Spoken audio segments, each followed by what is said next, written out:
kumpleto ang aking pangalan. So, sabihin mo muna sa katabi mo, magandang gabi. Sa kabila, mas maganda ka pa sa gabi. Glory to God. Hallelujah. So, tayo muna yung manalangin.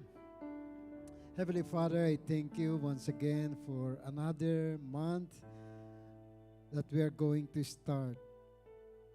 That we believe, O Lord, you have already planned, finished on that cross, so that we may be able to understand where we are going and what is the truth and what is the life. Itago mo po ako sa likuran ng iyong krus at mahayag lamang ang mabuting balita sa gabing ito upang aming mapagbulay-bulayan at maranasan din ang mga salita na ipinagkaloob mo sa amin simula pa nang ginawa mo ang mundong ito.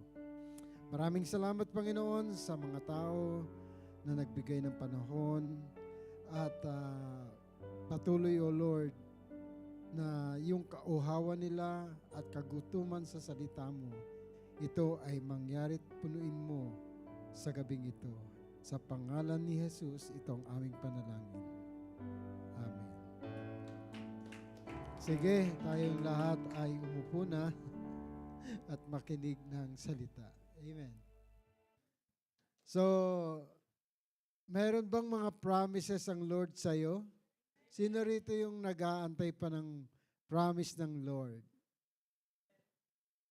Sabihin mo sa katabi mo, fulfilled na yung promise ng Lord. Amen?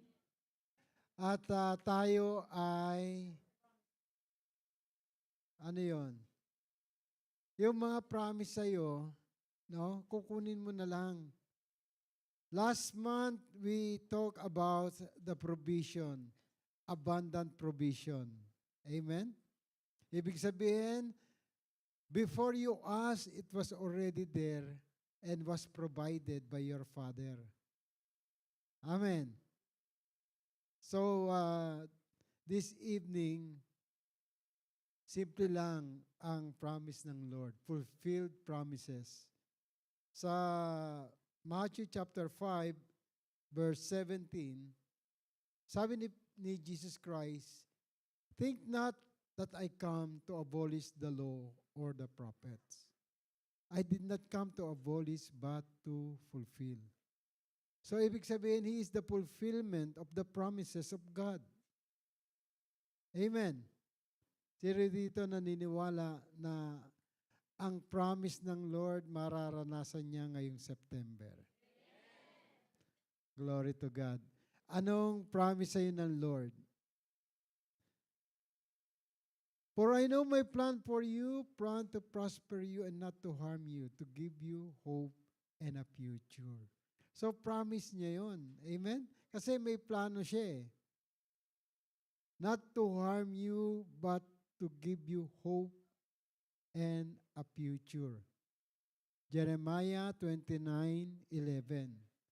So sa Jeremiah 33:3, sabi niya, call unto me, and I will answer you. Kailan ka huling tumawag sa Diyos? Kailan huling sumagot ang Lord sa iyo? Now, we are going to look the key. Ano ba ang talagang susi para ang mga promises na yan ay maibigay na sa iyo? Okay?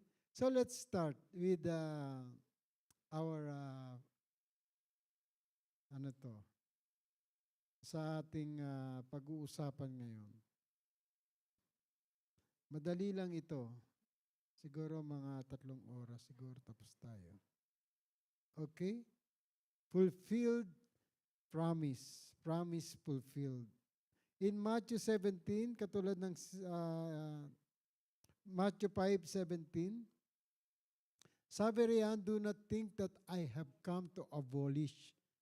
Huwag mong isipin na dumating ang Panginoon para baliwalain ang batas or the prophets. I have not come to abolish these things, but to fulfill them.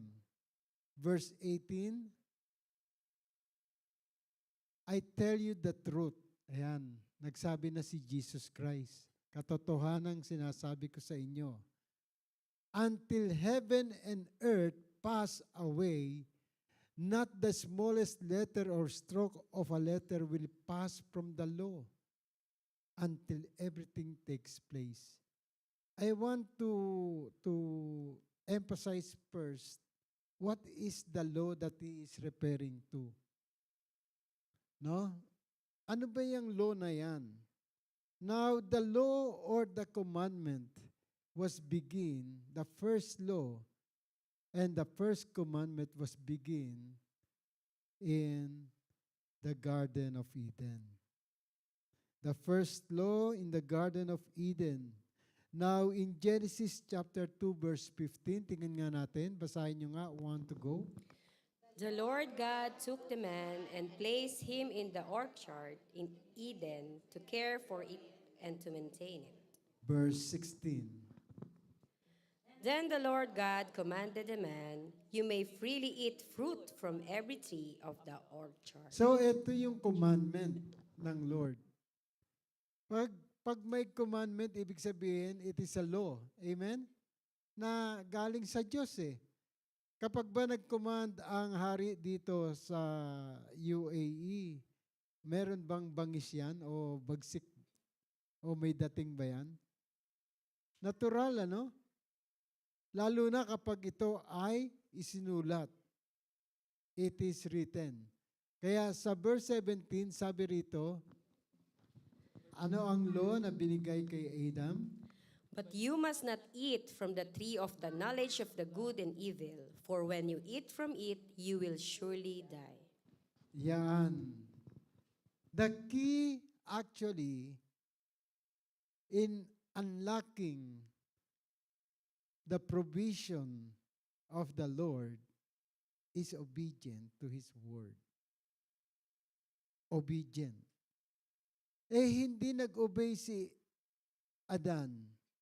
Ano nangyari? Okay? In Genesis, tingnan natin in Genesis 2:17.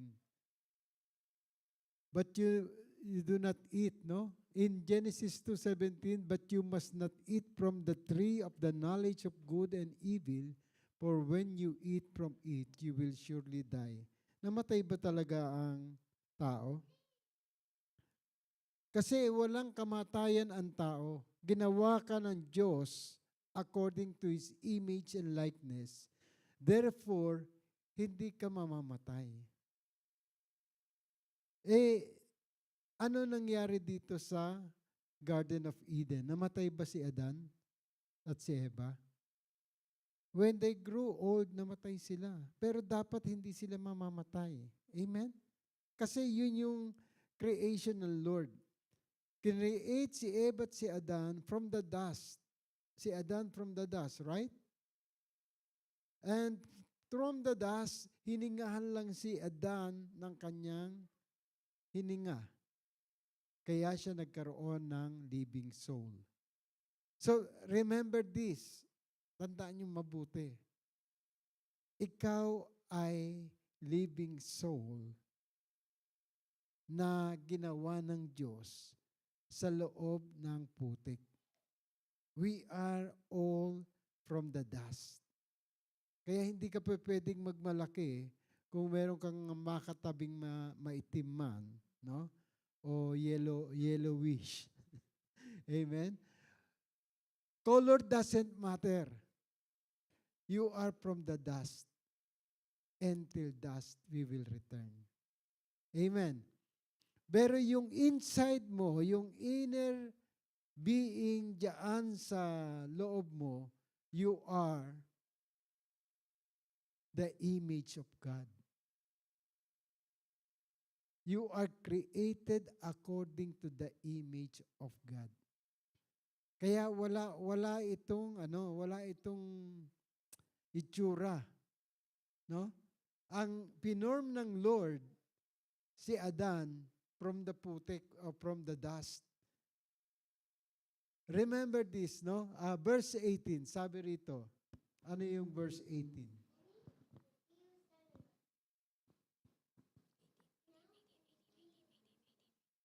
Verse 18 ba yung... verse 16 muna tayo. Bakit nagkaganito? Sa Genesis chapter 9 muna. Genesis 2:9. Verse 9. Basahin nyo nga. Want to go?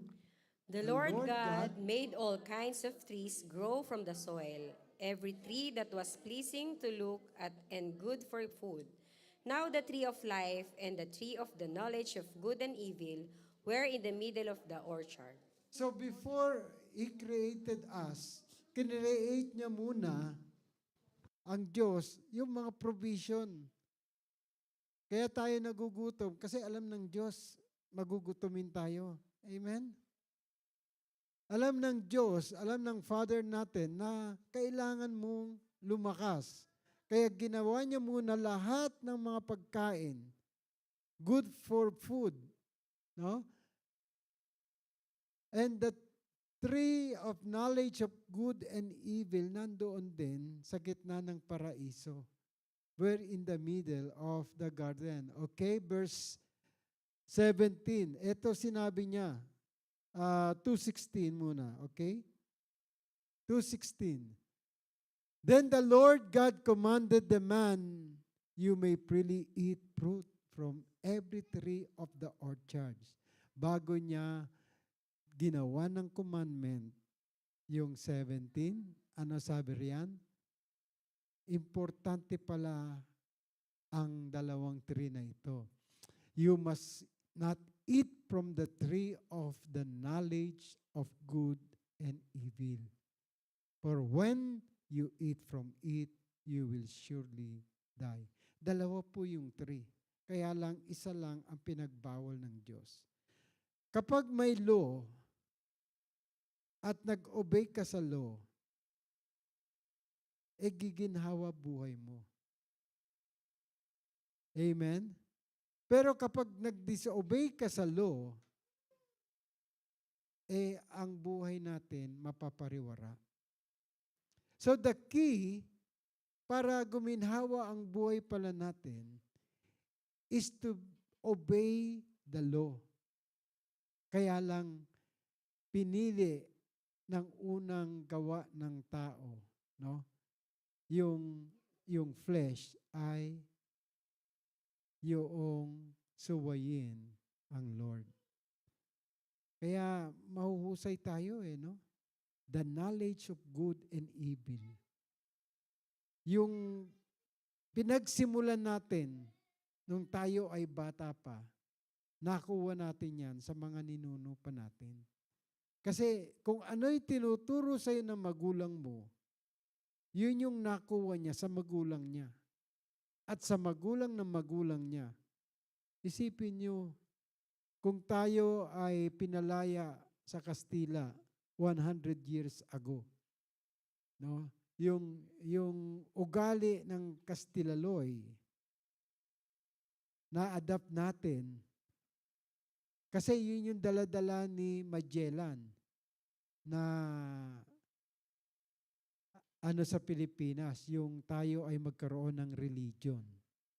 Amen? Ano dala-dala niya? Cross and Bible.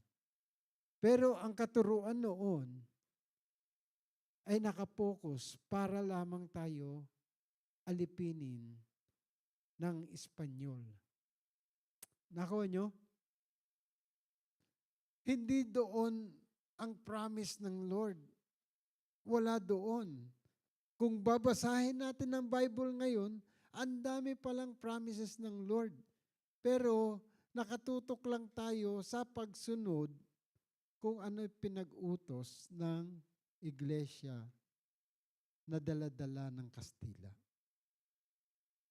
And until now, naging bondage tayo doon. So may promise ang Lord.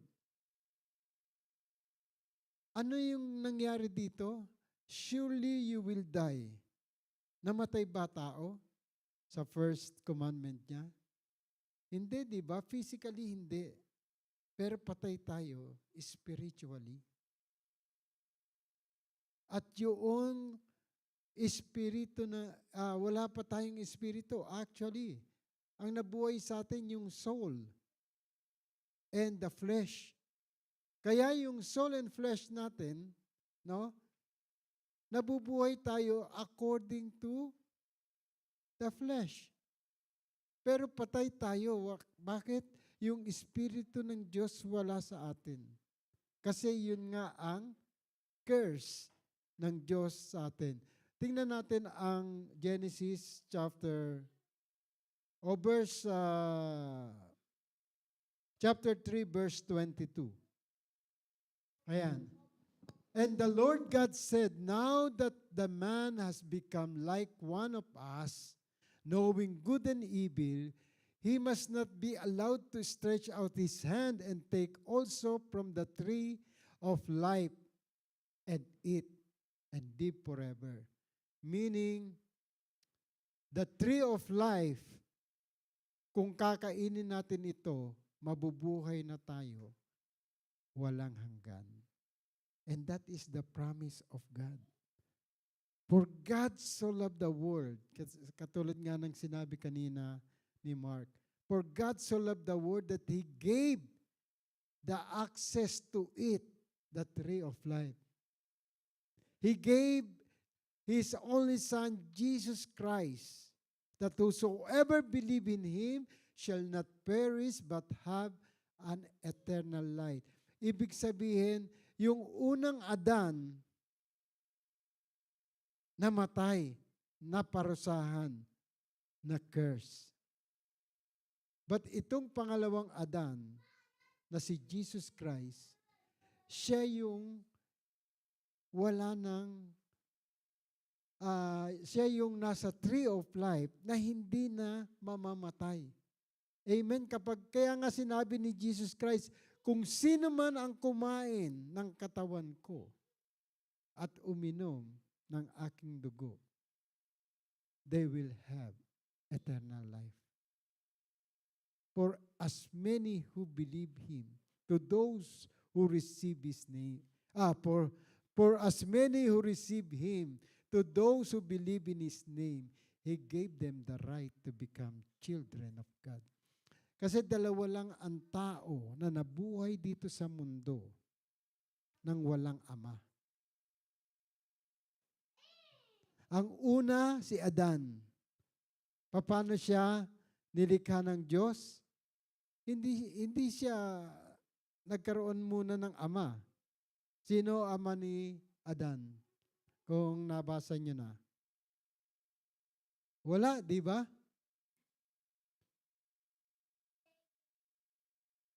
Galing yan sa alabok. Now, how about Jesus Christ? Saan siya galing? Galing siya sa Word of God. So si Adan, hiningahan by breath, namatay. Ngayon, si Jesus Christ, the Word of God, became flesh and dwell among us. So hindi siya galing kay Joseph. Galing siya sa hininga rin ng Diyos. The Word that became flesh and dwell among us.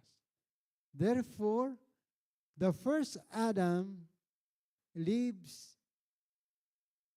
but die. Pero yung second Adam lives forever. And that is the tree that gives life. Kaya pinabantayan niya, no? Genesis 3:23. Wala ba dyan? Okay, basahin nyo. In Eden, to cultivate the ground from which he had been taken. 24.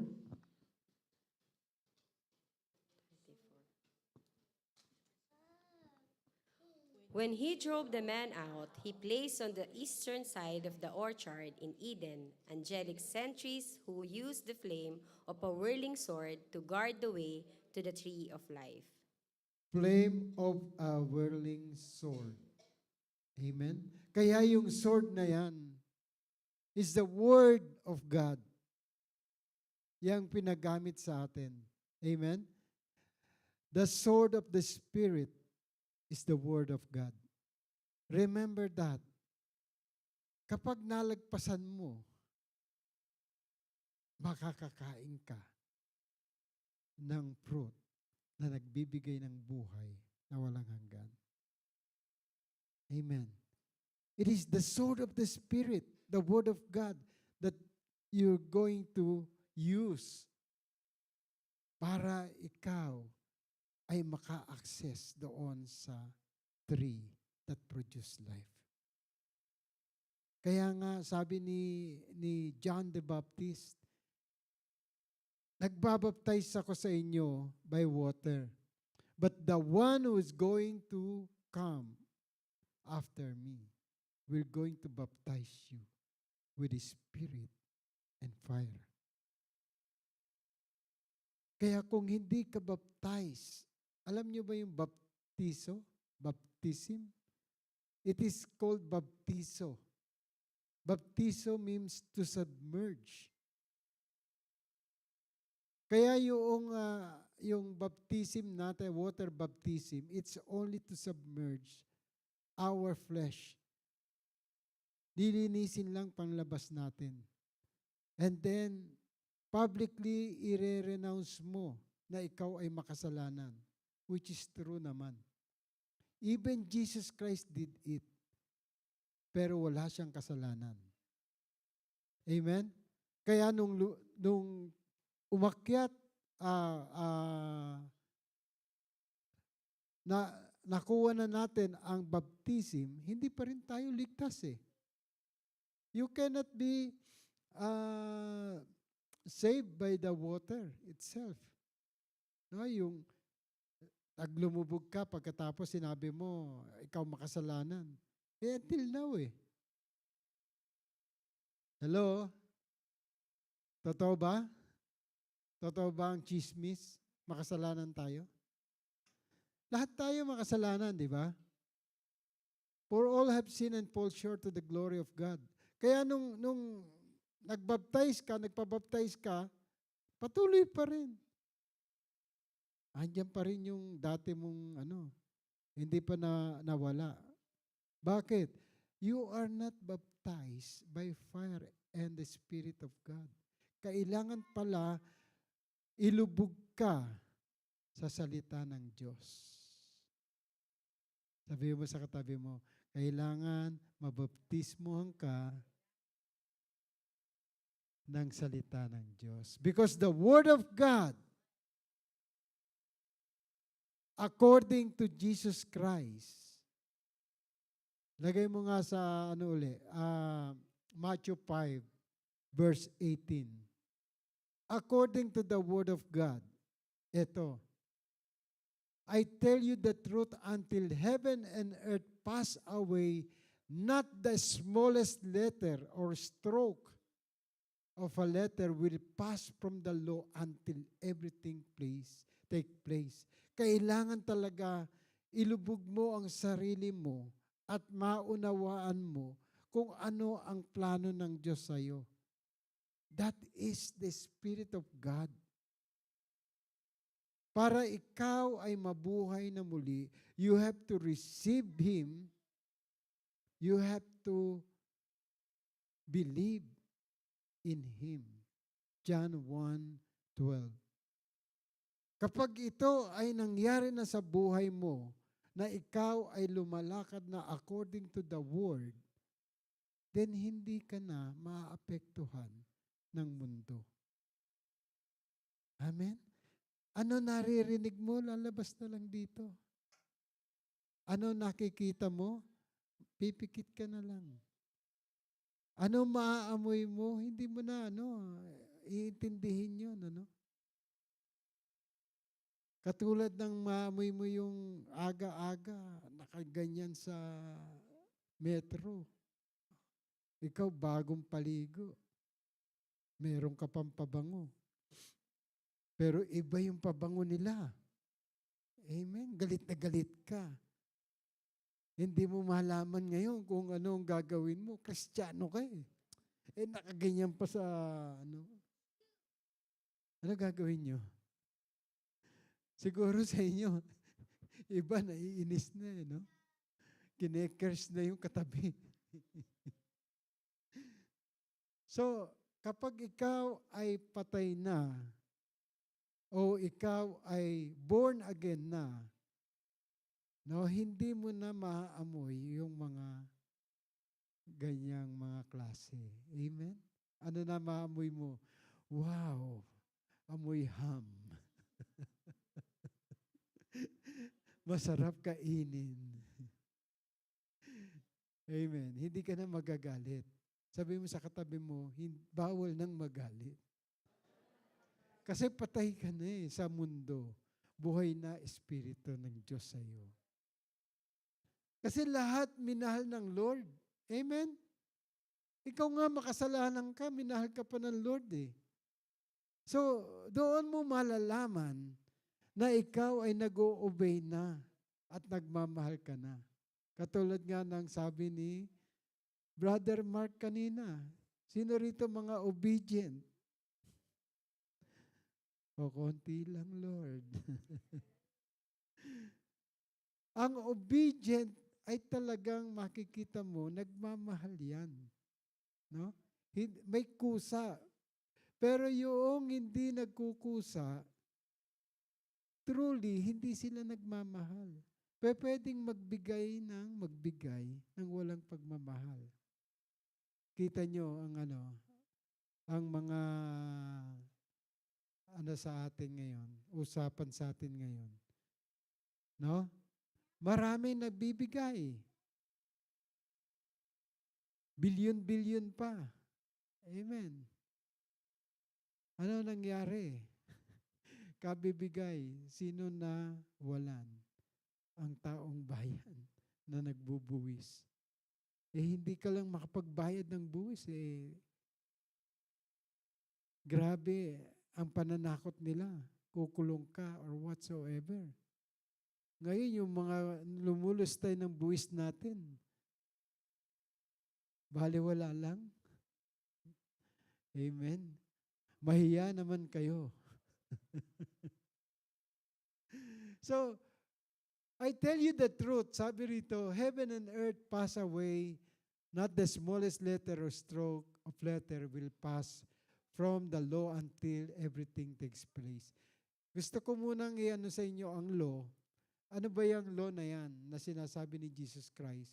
Kasi siya yung kasagutan ng batas para mapulfill ng Lord ang promise niya. He is the fulfillment na tayong lahat ng minahal niya magkakaroon ng buhay na walang hanggan. Kaya nga siya, sabi ng Bible, curse is the person hung on the tree. Yung curse na binigay kay Adan at kay Eva, kinuha na ng pangalawang Adan, Jesus Christ. So that we who believe and receive the word will not perish but have an everlasting life. Magkakaroon ka ng karapatang maging anak ng Diyos. At kapag anak ka ng Diyos, lahat ng promises ng Lord from Abraham, Isaac, Jacob, mapapasa iyo. Amen. Hindi naman yan sabihin mo, financial lang? No. More than that. Yung hindi ka magkakasakit, ang problema darating pero lilipas din. That is the promise of God. Hindi ka mawawalan. Amen. So, tingnan nga natin yung sumunod dito sa, sa slide ko. Deuteronomy, the second law. It was given in the wilderness. Deuteronomy 11 verse 1. Okay, basahin nyo. You must love the Lord your God and do what He requires. Keep His statutes, ordinances, and commandments at all times. At all times. Ano sabi dyan? You must love the Lord your God and do what He requires. Because you cannot obey if you do not love a person. Kailangan talaga obedience to the word. Kapag hindi ka na ino-obey ng tao na sinasabing mahal ka, therefore, she is already lying or he is already lying. Bakit? Mahal niya na sarili niya. Mas mahal mo ang sarili mo kaysa doon sa nagsasabi sa iyo. Hindi ka na marunong mag-obey. Amen? So, do what He requires. Keep His statutes, ordinances, and commandments at all times. Sabi mo, at all times. Yugyugin mo yung katabi mo para magising. At all times. Amen. You have to obey. Okay? Okay, verse 13 ng Deuteronomy 11. Ano ang yan? Okay. Basahin nyo, okay? Want to go? Now, if you pay close attention to my commandments that I am giving you today and love the Lord your God and serve Him with all your mind and being. May promise. Kapag yan ay ginawa mo, anong promise? Okay, verse 14.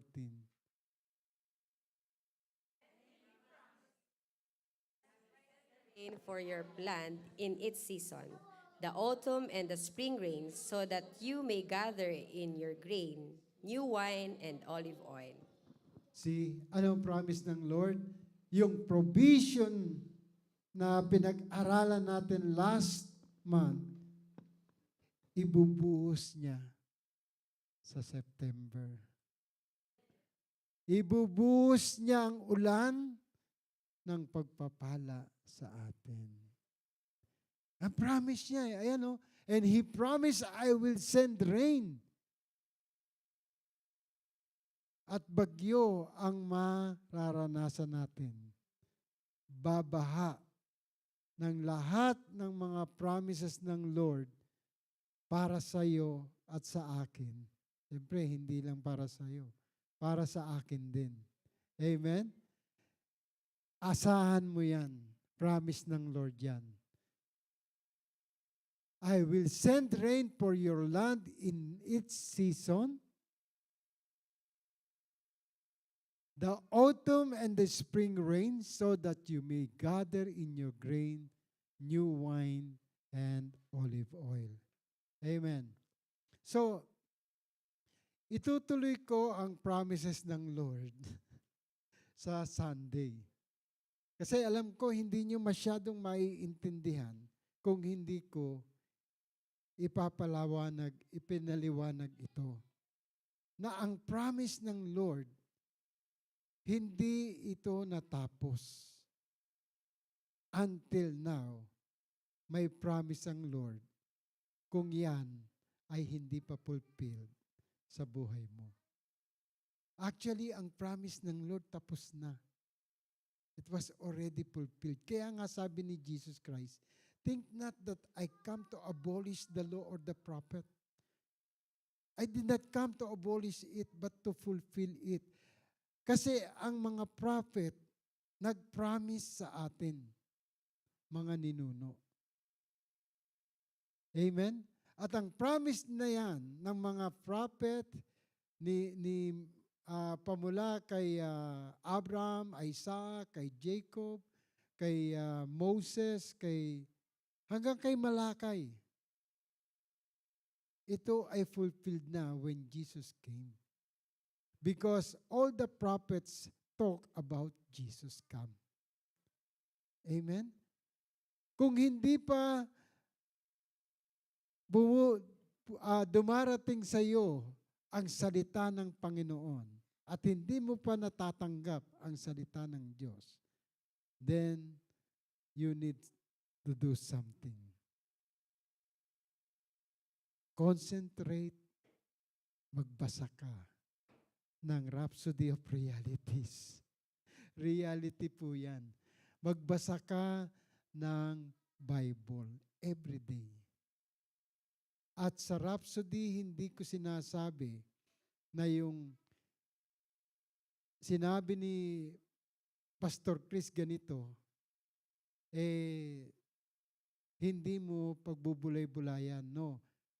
Ang dapat mong malaman kung ano yung 1-year plan at 2-year plan para sa iyo. You have to meditate the Word. Yung kay Pastor Chris, it's only appetizer para magkaroon ka ng, kasi 4 minutes lang yan eh. Kung gusto mo, pakinggan mo na lang. 4 minutes lang yan. But this is only appetizer. Ang talagang main course dyan, you have to read the Bible in a year or 2 years. Nandoon na kung paano mo babasahin. At paano mo ito gagawing habit every day. Amen? Sino rito nakabasa na ng Bible ng 1 year? Anong buo? From Genesis to Revelation. O 2 years. Sino nakabasa na ng buong Bible in 2 years? Lord, marami pang promises ang kailangan ng mga taong ito.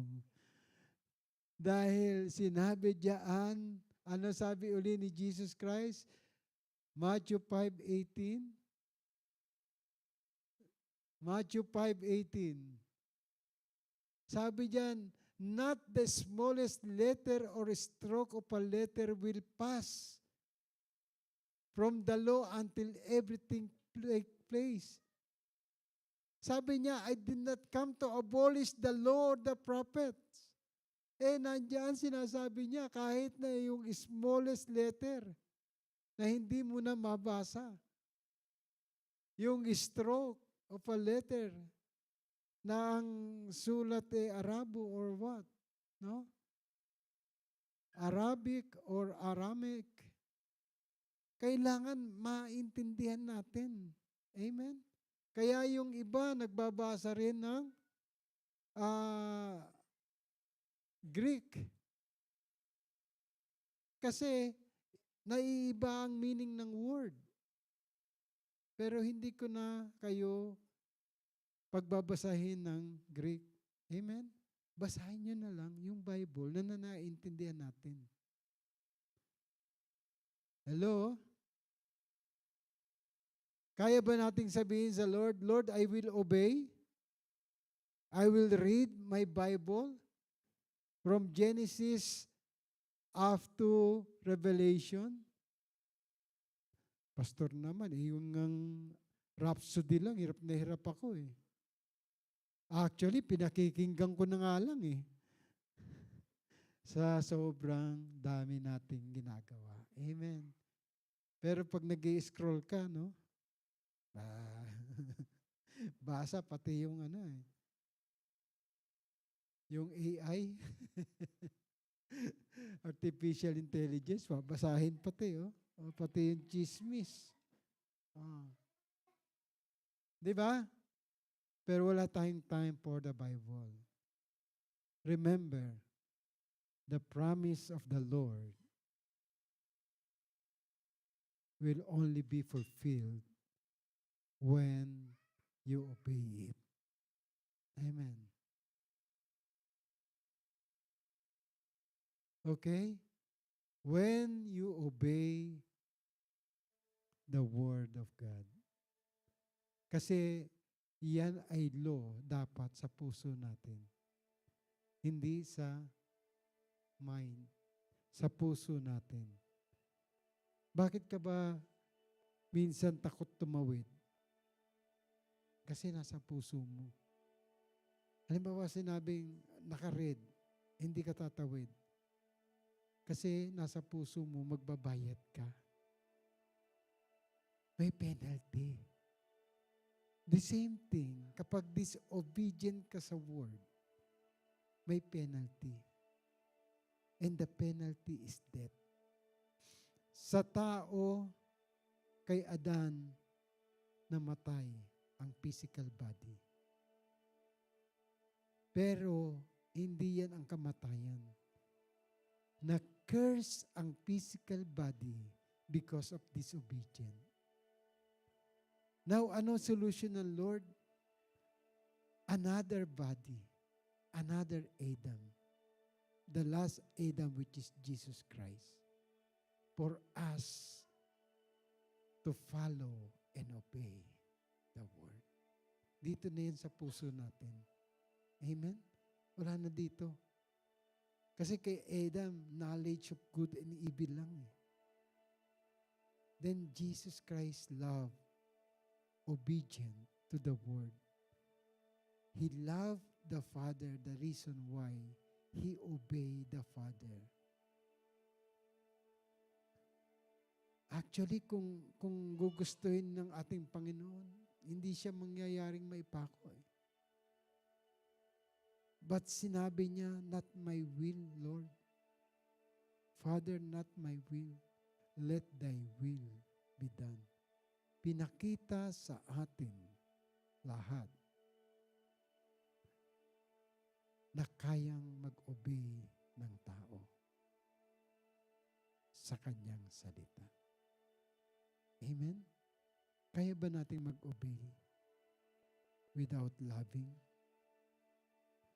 Say, I love you, Lord. I love you, Lord. And this is what the Bible said. John chapter 14, verse 23. This is the one who loves me. The one who obeys my word. My Father will love him, and we will come to him and make our home with him. Meaning, makakaya mo nang gawin lahat ng Word of God kapag nandiyan ang Ama, ino-obey mo ang kanyang salita, the fellowship of the Holy Spirit, and sabi ni Jesus Christ, ask anything in my name, I will do it. Siya gagawa. Sabi mo sa katabi mo, hindi ikaw. John 14:13, ito ay para mag-glorify ang Ama. Sige nga, basahin natin. And I will do whatever you ask in my name, so that the Son may bring glory to the Father. The Son and the Father is inside you. Kaya sa 1 John 4:4, sinabi roon, greater, little children. Tinawag ka ng little children. Little children. Greater, dear children, are from God and have overcome them. Sabihin mo sa katabi mo, ikaw yun. Because the one who is inside you is greater than the one who is in this world. Sige, palakpakan natin ang Panginoon. Let's all stand.